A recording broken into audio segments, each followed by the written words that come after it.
Hello again, and thank you for joining me for another episode of the Noble Father podcast. I am your host, Theophilus, and today is December of 2024. Wow, we're already close to 2025, and I still remember last year at this point to be thinking about what is to come for 2025.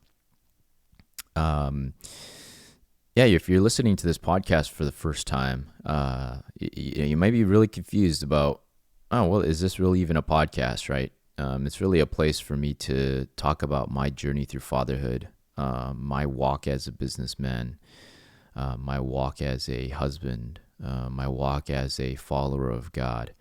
I know that not everybody, prescribes to what I believe in, and that's okay. This isn't a place where I'm going to, tell you what you need to believe. It's really a place where I just like to present the truth, and this is what I believe to be the truth, and there is an objective truth in this world. This particular episode, I've taken some time to really audit the year, right? I really feel like 2024 absolutely flew by, and I'd consider that for yourself. Ask yourself what it is that happened this year for you, areas of growth, lessons that you've learned, things to celebrate. What are some new people that you've met that in your life, and really to celebrate those things, but also in celebrating to also look at what are some areas of things that could have been improved, what can be done better. Through the Noble Father community. This is not just a podcast. We also have a membership community called The Fortress. And it's where we get together as men, as fathers, who want to do better, who want to be better, who want to instill generational change, positive generational change, and knows that we can't do it ourselves, and is willing to put skin in the game in order to grow ourselves in the company of other people, other men, other fathers who understand the journey and ultimately want to do themselves better, say and do what they say they're going to do, and hold others accountable as well. If you're listening to that, for the first time, and you want details about it, I will leave a link in the description below of what we do as a community. We are very intentional about our growth, and we very much would appreciate and would love to really have you there with us. And so, I want to talk about the tail end of 2023. And when we were talking about the tail end of 2023, I actually have to go all the way back to 2022 because, the end of 2022, we decided as a community that we were going to do a year-long mastermind to talk about our goals. And so we're going to, choose our, resolutions for the year and hold ourselves to it. And so I recall specifically that we chose words for the year. And just it was very loose, right? We knew we wanted to grow. We knew we wanted to hold each other together, to it. And we'd never done anything like that. So we said that we were going to do it, and we went ahead and did it. We said we'd meet every single month just to check in to see how we're doing, how we're getting through the year, and we never stopped meeting. And I remember going into 2023 with this renewed sense. I was like, man, I knew that 2024 was going to be this immense, epic year, and really hit the ground running, right? We started in December to really audit our goals for the 2023 year and looked at how do we change the framework, what do we need to improve about it. Heading into 2024, we established that we would look at all 7 domains of our wellness, which is the physical, emotional, the mental, the social, the environmental, the spiritual, and the vocational, and really starting to set goals for all 7 of those domains, on top of having a word or phrase for the year.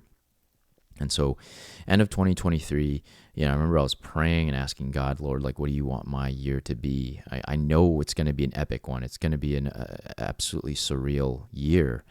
And actually for the 2023 year when we did the mastermind together, man, like the amount of progress and the amount of growth all of our members had in their lives and the things that were changing for the better, and how dads were just starting to really climb that mountain, and just like the exponential growth that we were all experiencing. It was really surreal, and we just really wanted to carry that into 2024, and it has been that for our community. And so, yeah, at the beginning of 2024, I set the phrase for my year to be ruthless, relentless, and remorseless. And it's really just from a place of like unwavering in what I believe and what I stand for.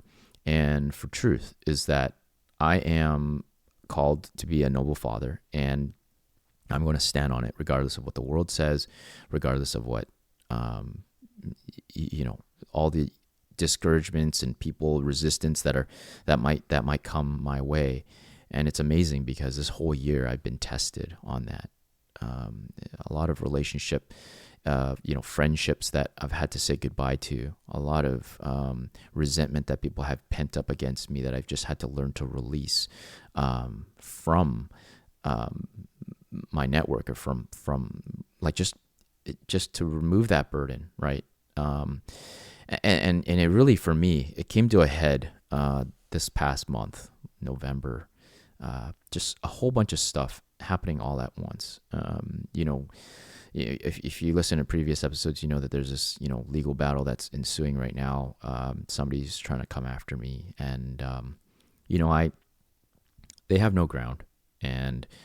But even then, it doesn't make it easy, right? I've had to spend money that I don't have to fight this person who is antagonizing my well-being, and I've done nothing but be amicable and to come lovingly at this situation. This person has gone out of their way to attack me, my character, and my business, and I have no choice but to fight now.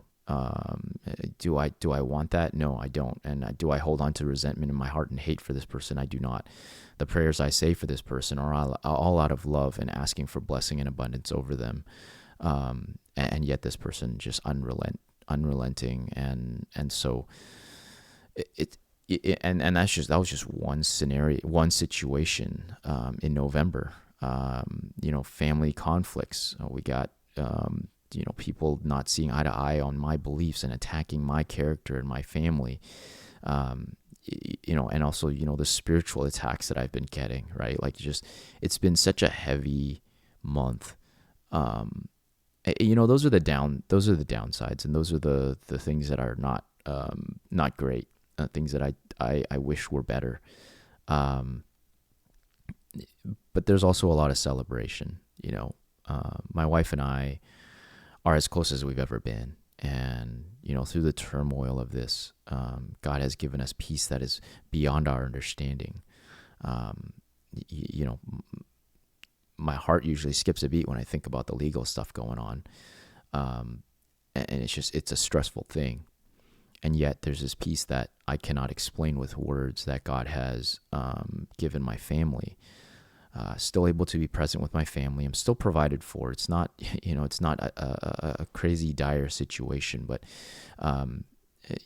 it's a learning thing. And, some of you also know that I stepped into eldership at the church that I'm a part of. And, there's turmoil. There's an adjustment period, and it just seems to all come upon me at the same time. And, it really felt that in the month of November. But, as I'm getting closer to my wife and as close as we've ever been, and, getting on page with our finances together at home, and just no longer having it being a struggle, but actually just talking through it together and being on the same page has made such a big difference in my life as a man, as a father, as a husband, as a son of God, as a friend, as a community leader, as well. I also couldn't have done it without the support and community and the friendships that I've had, not just through my own community, but also from my church community, my church family. Like, how many times people have come up to me and said, "Hey, I saw your post. I just want to encourage you. with the eldership board and the leaders at the church, like my pastors, always like checking in to see how I'm doing through the battle.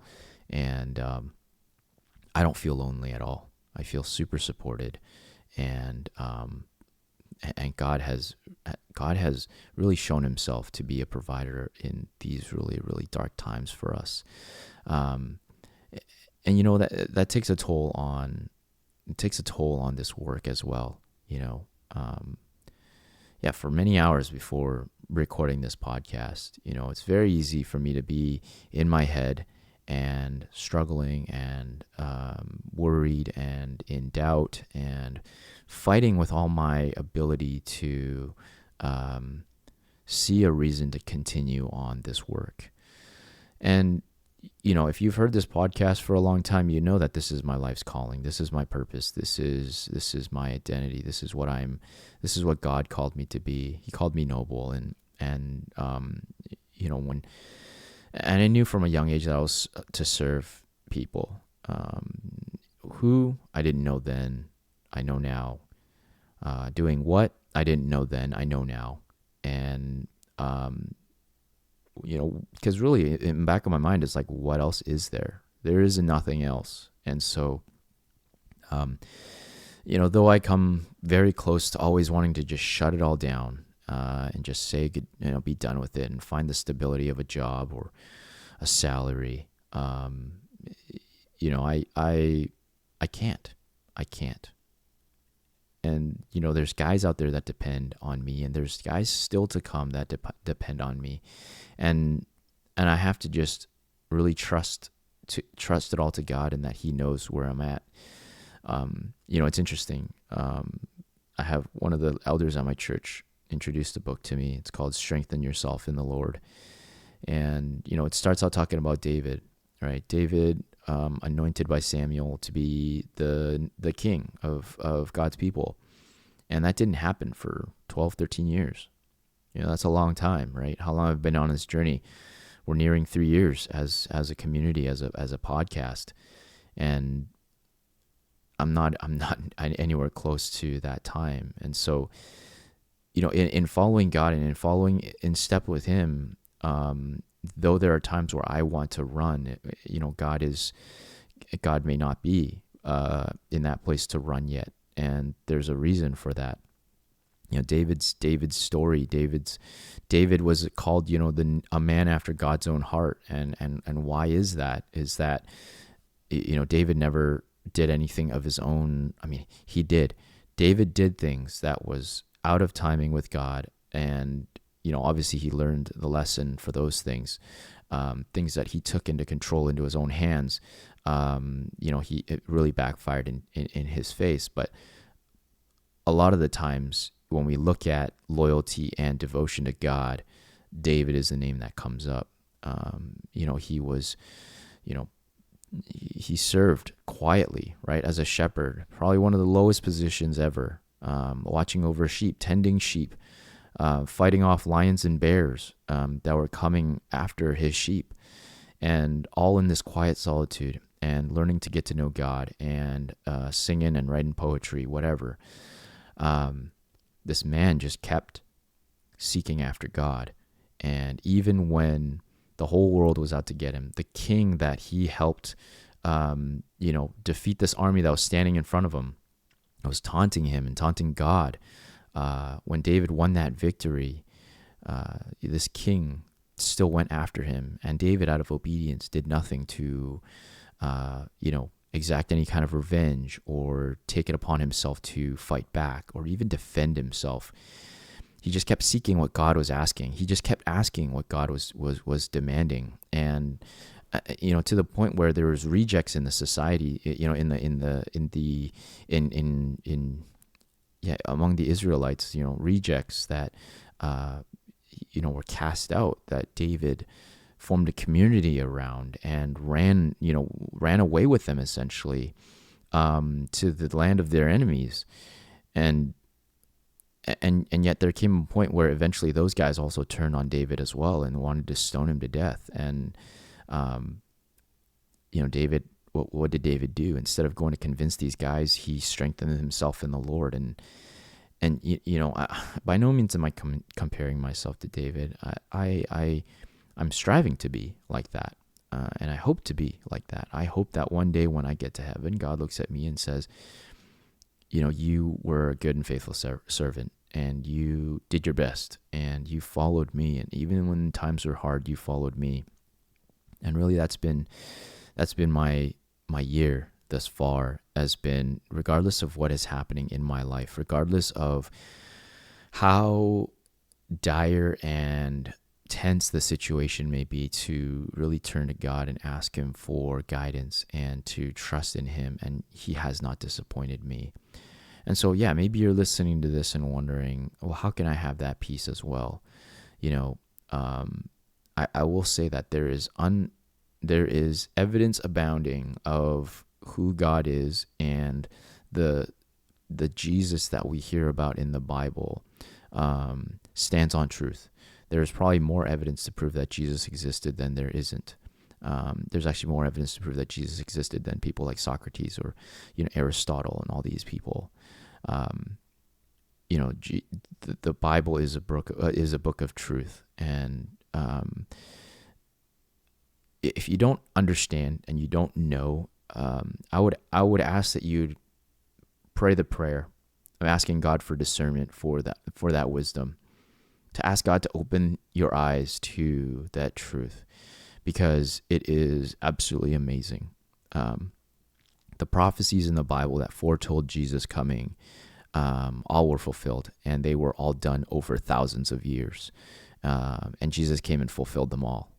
There's nobody that has ever called their shot this way and to have every single prophecy be fulfilled through a 33-year life.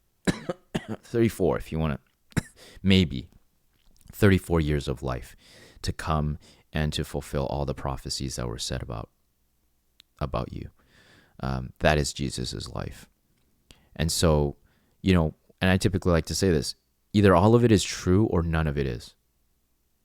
And there hasn't been anything that can refute that Jesus existed.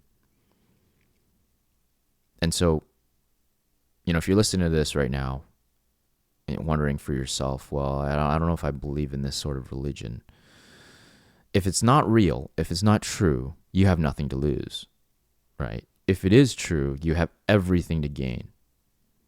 And I hope ideally, if you're a father listening to this, with little kids beneath you that look to you as the leader of the household, of direction, of the future, you ask yourself, are you willing to be wrong on behalf of your children?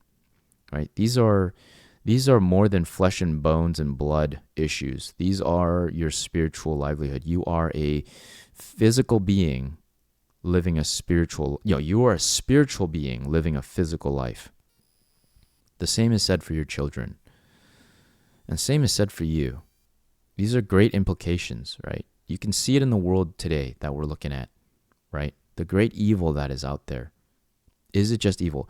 If none of it matters, if God doesn't exist, then it doesn't matter. None of it matters.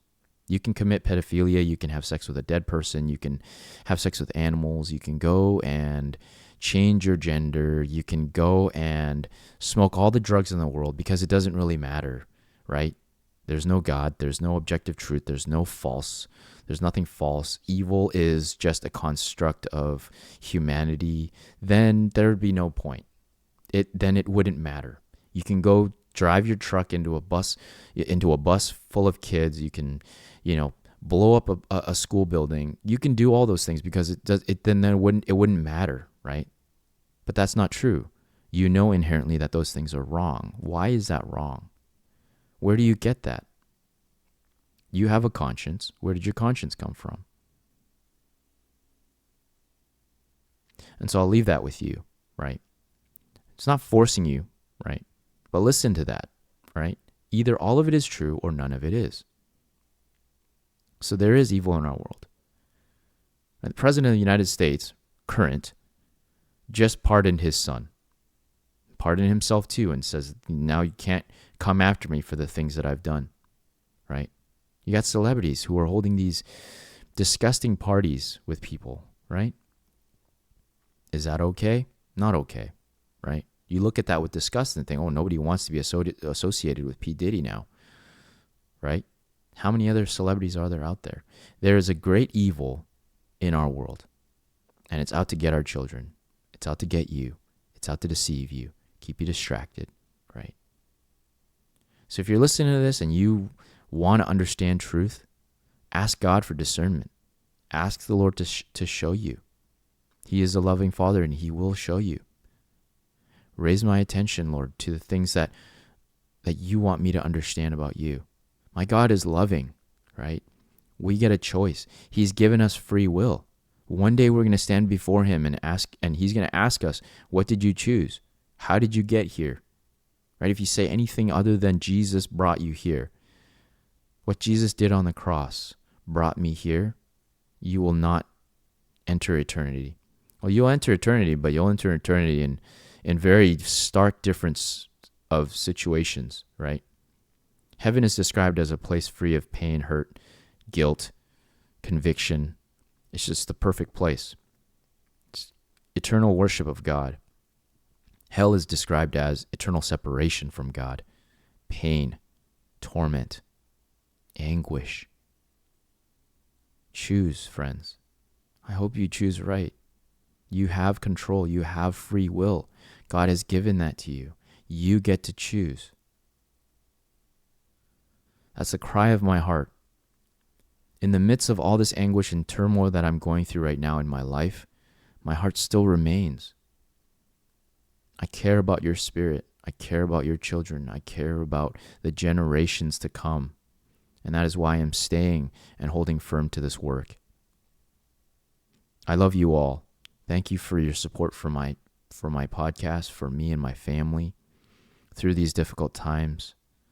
I may not have the solution, and I may not know, and I don't know how long this is going to be, but I'm trusting that God has a reason for it to be where it is right now. And so I want to thank you for everybody that's shown their support.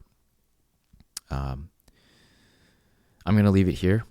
Thank you again for listening in, and please feel free to share this with your friends and your family, those who need to hear a word of encouragement and to know that they are not alone in their struggles. And again, if you're looking for a community of well-intentioned fathers who want to grow together, it's not a Christian community. It's not